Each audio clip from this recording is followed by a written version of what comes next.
Hi friends, మీకు అష్టాదశ శక్తిపీఠాలంటే ఏంటో తెలుసా? అవి ఎలా వచ్చాయో తెలుసా?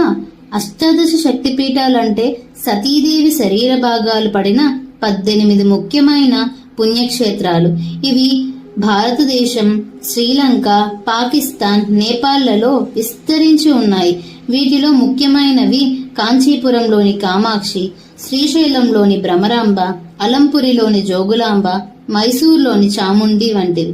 వీటిని 18 ప్రధాన శక్తిపీఠాలుగా పరిగణిస్తారు.